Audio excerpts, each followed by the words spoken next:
ये movie real life incident पर based है। ये 1960s में जब अमेरिका और यूएसएसआर में न्यूक्लियर पावर बनने की होड़ लगी थी, यूएसएसआर के लीडर स्पीच कर रहे थे जिसमें वो बताते हैं कि यूएसएसआर को सबसे बड़ी ताकत बनाएंगे। इनमें से सुनने वालों में से एक आदमी ऑफिस आकर डॉक्यूमेंट्स लेकर वहाँ से निकल जाता है। वो एम्बेसी के बाहर दो आदमियों को एक लिफाफा देकर कहता है कि अंदर बैठे हुए ऑफिसर को देना है। उस आदमी का नाम ओलिग था और वो रशियन ऑफिसर था। उसमें न्यूक्लियर पावर प्लांट्स थे। रशिया के इस लेटर के मुताबिक रशिया अमेरिका पर न्यूक्लियर अटैक करने वाला था। वो घबरा जाते हैं। इसमें ये भी लिखा था कि ओलिग यूएसए की मदद करना चाहता है। अब ये लोग एक जासूस भेजना चाहते थे जो वहाँ से इंफॉर्मेशन इनको लाके दे सके। ग्रेविल नाम का एक सेल्समैन होता है। मीटिंग के बाद वो अपने बीवी बच्चे के पास जाता है और वहाँ जेम्स नामी एक शख्स ग्रेविल को कॉल करता है और उसको सारा प्लान समझाता है कि किस किस तरह से उसको वहाँ से इंफॉर्मेशन इकट्ठी करनी है। ग्रेविल सारा प्लान सुन के हाँ कर देता है। ग्रेविल वहाँ से हाँ करके जेम्स से मिलने जाता है और वहाँ वो डिनर पे उसके साथ एक लड़की एमिली भी होती है जो कि एक जासूस होती है। उनका सारा प्लान सुनने के बाद, सारी बात सुनने के बाद पहले तो वो इनकार कर देता है लेकिन बाद में वो हामी भर लेता है। वो दोनों उसको कोट की एक पिन देते हैं। वो किस काम आएगी ये हम आपको बाद में बताएंगे। वो ग्रेविल को मॉस्को जाने के लिए कहते हैं और इस तरह ग्रेविल रशिया पहुंच जाता है और वहाँ वो साइंस एंड रिसर्च डिपार्टमेंट के हेडक्वार्टर में पहुंच जाता है क्योंकि उधर से उसको एक परमिशन लेनी होती है वहाँ बिजनेस करने की। वहाँ रशिया में एलिक भी होता है। इन दोनों के दरमियान बातें होती हैं। उसके बाद वो लंदन जाता है और वहाँ से ऑफिसर्स को इनवाइट करता है। वहाँ वो लोग रात भर सारी पार्टी करते हैं और उन्होंने बहुत ज़्यादा ड्रिंक ली होती है तो इसलिए वो सब नशे में होते हैं और वो लोग होटल में सो जाते हैं। इसका फ़ायदा उठाते हुए ओलिग और ग्रेविल एक साथ चलते हैं। ग्रेविल ओलिग से पूछता है कि वो अपने ही मुल्क को धोखा क्यों दे रहा है। केजीबी को जब पता चला कि वो ब्रिटेन के लोगों को सपोर्ट कर रहा है और यूएसए की सपोर्ट कर रहा है और अपने मुल्क को नुकसान दे रहा है तो वो उसको नहीं छोड़ेंगे। तो ओलिग उसको कहता है कि जब इन लोगों को पता चलेगा कि मैं इनके साथ क्या कर रहा हूँ तो वो मेरी फैमिली को नहीं छोड़ेंगे, लेकिन मैं फिर भी ये मदद करना चाहता हूँ, लेकिन मेरी ये शर्त है कि मेरी फैमिली की सिक्योरिटी आप लोगों के जिम्मे है। तो एमिली और जेम्स उसकी ये बात मान लेते हैं। ग्रेविल ये सारी इन्फॉर्मेशन एमिली और जेम्स को दे देता है और उसके बाद उनको कहता है कि वो अब इनसे इजाजत चाहता है, लेकिन वो इसको मना कर देते हैं कि अभी तुम्हारे करने के और भी बहुत से काम हैं जो कि तुम ही कर सकते हो। हमें एक इंसान चाहिए जो अभी भी मॉस्को जाके हमें मजीद इन्फॉर्मेशन दे क्योंकि ओलिग ने हमें पूरी इन्फॉर्मेशन नहीं दी। इसके बाद वो वहाँ से चला जाता है और मना कर देता है। ग्रेविल ओलिग से मिलता है और उससे पूछता है कि अगर केजीबी को शक हो गया तो उसको क्या क्या भुगतना पड़ सकता है, वो इससे ज्यादा क्या कहेंगे क्योंकि वो भी इस सब में शामिल है। तो ओलिग कहता है कि तुमने ज्यादा बड़ी गलती नहीं की,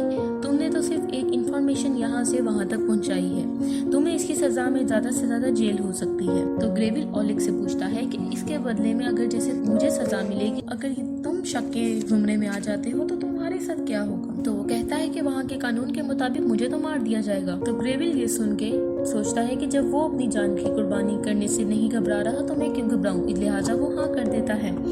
ग्रेविल की बीवी को उस पर बहुत शक होता है। उसको लगता है कि शायद इसके अफेयर्स हैं जिसके लिए बार बार मॉस्को जाता है। उसकी बीवी उस पर शक करती है लेकिन वो हर दफा की तरह उसको कहता है कि एक बिजनेस मीटिंग है जिसके लिए उसको जाना पड़ेगा। लिहाजा इन दोनों मियाँ बीवी में बहुत लड़ाइयाँ होने लग जाती हैं। उधर दूसरी तरफ केजीबी सीक्रेटली तौर पर मिसाइल तैयार कर रहा था ताकि जरूरत पड़ने पे वो कुबा से डायरेक्ट हमला कर सके। ओलिग ग्रेविल को इंफॉर्मेशन देता है। ग्रेविल अपने रूम में आता है और इसे शक होता है कि जैसे कोई रूम में आकर तलाशी ले चुका है।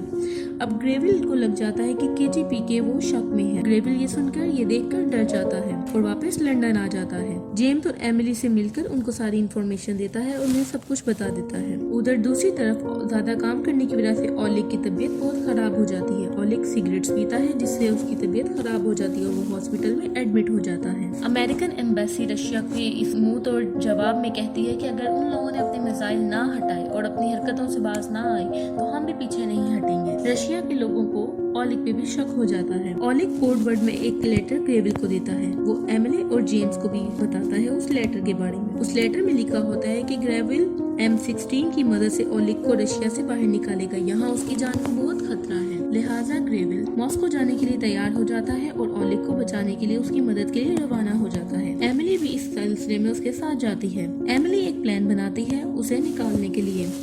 वो ग्रेविल को एक सिगरेट का पैक देती है जिसमें सारा प्लान होता है। वो प्लान ओलिग को दे देता है। वो दोनों एक डांस पार्टी में जाते हैं जहाँ ओलिग सारा प्लान समझ जाता है। एमिली को दो लोग पकड़ लेते हैं जब वो वापस जाने लगती है अमेरिका, लेकिन वो उनको कहती है कि मैं अमेरिकन डिप्लोमेट हूँ जिसे वो जेल में नहीं डाल सकते। लेकिन वो लोग कहते हैं कि जासूसी के इल्जाम में वो उसको वापस भेज रहे हैं। ओलिग इस तरह अपने घर में वापस आता है तो देखता है कि वहाँ पहले से ही कुछ ऑफिसर्स मौजूद होते हैं। ओलिग उनसे पूछता है कि ये सब कुछ क्या है। उसको समझ लग जाती है कि उस पे जो शक किया गया था वो इनका पक्का हो चुका है। वो अब उनसे पूछता है कि उनको ये सब कुछ कैसे पता चला, तो वो उसको बताते हैं कि उन्होंने जहरीली सिगरेट्स लाकर इसको दी थी जिनमें जहर था और वो बीमार उसको करवाया गया, और जब वो हॉस्पिटल में एडमिट था तो उसके घर के पीछे इन लोगों ने तलाशी ले ली थी और वहाँ उन लोगों ने सारे सबूत इकट्ठे कर दिए थे। उसके बाद इन लोगों ने घर की हालत बिल्कुल पहले की तरह कर दी थी। फिर वो पूछता है कि इन लोगों ने उसको पहले क्यों नहीं पकड़ा, तो वो कहते हैं कि हमने इसलिए नहीं पकड़ा क्योंकि हमें था कि हम ग्रेविल के साथ तुम्हें पकड़ेंगे और ग्रेविल उस वक्त यहाँ रशिया में नहीं था। इस तरह वो दोनों पकड़े जाते हैं और ग्रेविल और ओलिग को दोनों को जेल में डाल दिया जाता है।